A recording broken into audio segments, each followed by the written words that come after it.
You know, at a certain vintage, most of us accept the fact that our bodies in motion are going to produce the occasional sound effect. Cracking gas? That's another episode. Sure. But today's focus is cracking joints.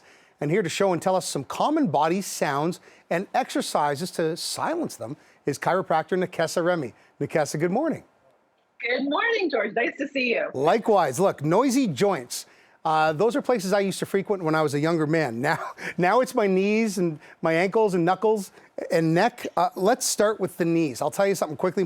Every morning I wake up, I pop both of my knees and they explode. It's a loud sound. It drives my wife mad. Is this a bad habit? Am I doing damage?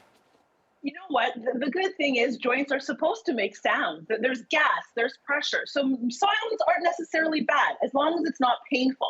But one thing that when our joints are cracking a lot tell us is we need to move, that we're stiff. So there's a lot of great stuff that you can do to help eliminate that. Okay, let's start with knees. What do I do? Yeah, so you're just going to grab a towel here, place it on the floor. And what we're going to do is we're going to rotate our knee. The thing is, we spend a lot of time with our knee going up and down, but we forget that it rotates as well. So doing this, and actually you can actually feel some clicking and cracking as I do this, this is going to help open up some space to get rid of that sound or the pressure within the knee.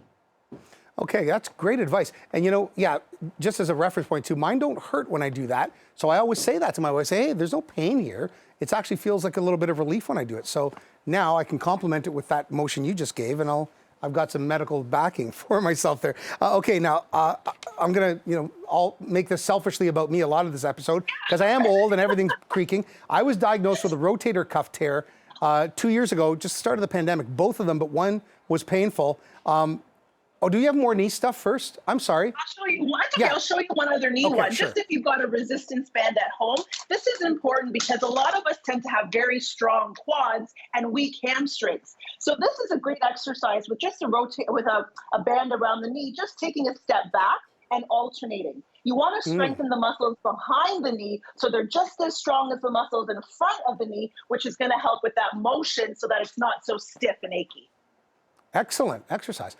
You've got one more for the knees, huh? Yeah, another great one, which you can do while you're sitting and watching TV, is you're just going to extend and rotate the foot and come down. So again, this is going to open up the knee space, getting rid of that gas. And yes, you might hear a couple clicks and pops, but it will feel really good after.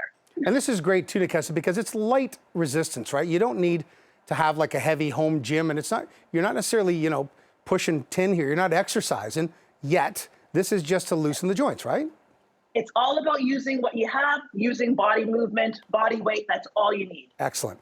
Okay, I jumped the gun. Let's get into shoulders now. Rotator cuff was an injury I had, but since then, and I never had shoulder issues before, my shoulder does click a lot. How do I lick the click?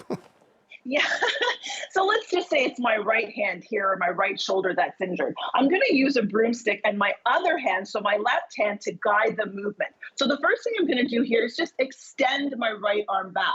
But the thing is, my left arm and the broomstick are doing all the work. And that's going to open up the joint space in the shoulders where those rotator cuff muscles attach to create more space and get rid of that stiffness.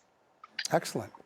And then there's a couple other ones. And what else have we got for shoulder? Yeah, so we can do another one that involves rotation. So if you're that person where you're reaching for something in the back of the car and your shoulder clicks or it gets a little stiff, this is a great one to do. So my elbow is bent and I'm just rotating, again, using my left arm to create the movement in the right shoulder. Excellent. Okay, and now let's move down to the ankles. Most people have a little pop when they walk flat surfaces, or even up and down stairs. What about that, and what are your suggestions? Let's start with one. So the one thing we got to do is we got to get that motion in the ankle, and you can just do this kneeling. So what I'm going to do is keep my foot flat on the floor, and my knee is just going straight forward. And what I'm doing is I'm actually creating space at the top of the ankle joint, and you may hear a little crack on the first one, but you do a set of 10 of these, and your ankle will be moving much better afterwards. Okay, and next? Yeah, and then we can add some side-to-side movement. So for balance, I can use a broomstick here, and I'm just going to guide my knee now on an angle. So again, opening up the ankle joint from a different position. And in the last one, you bend and you just go side to side with the knee. This is going to help open up that range of motion in the ankle, give you a little bit more mobility, and get rid of that cracking in the ankle. We'll save necks for another episode. Yes. Nekessa Definitely. Remy, you're a revelation. Thank you so much. Last thing quickly, contact for you, socials, clinic locations. Where do people find out more?